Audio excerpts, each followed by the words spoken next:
Does the idea of promoting yourself or your private practice make you feel like you're bragging? Maybe you fear coming across as being a bit salesy or even sleazy if you ask people to actively book in with you. If this is you, don't worry. In this video, I'm going to be sharing the 3 main reasons that clinicians hold back from promoting their practices, and most importantly, 4 ways that you can get over yourself. Hi, I'm Dr. Cass Smith from Private Practice Ninja, and in this video we're going to be talking about what's holding you back from promoting your practice and how you can get over it. So, one of the first things that people struggle with is private practice means that you have to ask people for money. Now, if you trained in the NHS, chances are you've had very few money conversations with patients, ones that actually talk about money. So you may have talked about resources. So you might have had a conversation around hip replacement surgery and said, sorry, we can't do it till next year. But you don't actually have to have a conversation with patients about cold, hard cash, unless you're talking about prescriptions. Here's the thing, in private practice, we charge patients for consultations, for surgical services, etc. Let me say this to you. If you were giving your services away for free, would you feel so bad about promoting them? I doubt it. Many of the clinicians I coach are borderline terrified about what they perceive their peers may think or say about them. It goes something like this, and it's across all the spectrums because it doesn't matter whether you're an osteo or a consultant orthopaedic surgeon. People worry about working in a clinical environment, a private practice clinical environment, where their peers are. What are they going to think if I come in now and start promoting my private practice when I was their junior? What right have I to say I've got any skills? He's a professor. You know how it goes. And what's super interesting is that most of the time your peers are far too busy doing their own stuff. And let's face it, even if they do happen to notice what you're doing, good on you. You show them how it's done. The third thing that holds people back from promoting their private practices is they say, my private practice is built on word of mouth. It's the biggest cop-out ever. And what's brilliant about it is that when you look about where your referrals are coming from, you can say they're all word of mouth. It's really limiting, and you don't get to control what that word of mouth is all about. So ask yourself, is it because you just don't know how to market your private practice? Is it you can't be bothered to put the effort into marketing your private practice? Or are you just worried about coming across as salesy and sleazy? Which of those is it? So, how do we actually go about promoting ourselves without sounding like we're bragging? The first tip I have for you is to get over the money idea and start teaching patients where they can find you. Remember, patients have a right to buy healthcare. They are choosing to invest in their health. So why not make it a bit easier for them?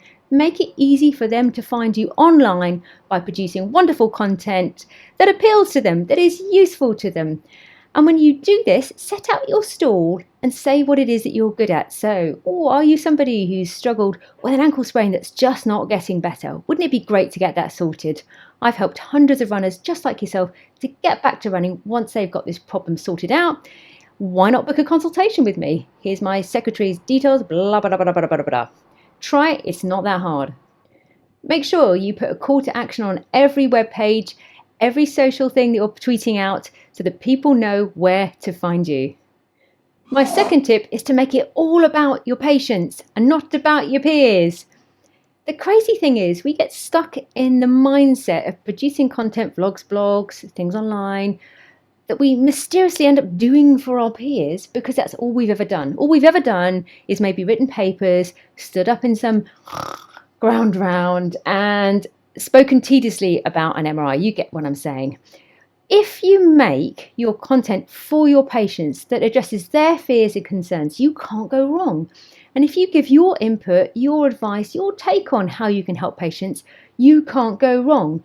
So rather than trying to put together stuff that is on the sidelines trying to impress your peers, or better still, trying to avoid conflict with your peers, then if you make it about the patient, your peers can't criticise you if they read stuff that is for the patient. And how do you do that? Well, bring in some stories, how you've effectively helped people.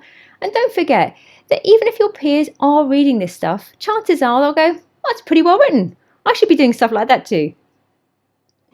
Tip number 3 is to make the most of your testimonials. this seems obvious, right? But many clinicians get this wrong. What do? They put all their testimonials on one page titled Testimonials. But most people don't tend to go to the testimonials page. Sorry about that. So why not take those hard-won testimonials and put them in places where they will be a mini advert for you. So for example, if you're somebody who's written a beautiful web page about breathlessness and you happen to have a testimonial from somebody who's got long COVID, why not put that testimonial on that web page and then put another call to action underneath that? If you've been suffering from long COVID symptoms, why not book in to see me? So spread your testimonials around where there's good content. Patients will see you as the expert and they will book in to see you.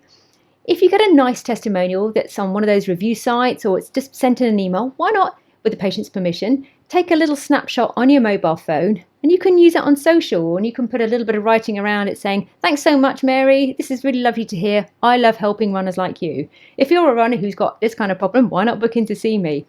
So let the patient blow the trumpet for you, but make sure you put that call to action in.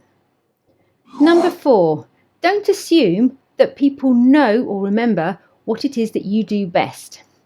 Here's how it goes. You've been in private practice for a while and you think, yeah, they know that I'm a respiratory person. I like treating long COVID patients. Do they? People forget. And what's really interesting is somehow we intrinsically expect them to figure it out, or we expect patients to suss it out from our about page. That's ridiculous. Don't be lazy. Figure out what your niche is and then tell people about it. And if you're not sure how well you're doing this, ask a handful of people in your close community and say, what is it I'm best known for? Can they nail the niche, or are they a bit, well, I guess you like treating foot and ankle problems? So don't be lazy, set out your stall. So for example, I have a little elevator pitch when people say to me, "What do you do, Kath?" And I go, "I'm a sports medicine consultant. I like helping runners and triathletes who've got hip and groin problem by getting them a proper diagnosis, decent treatment plan, so they can get back to doing their marathons and triathlon."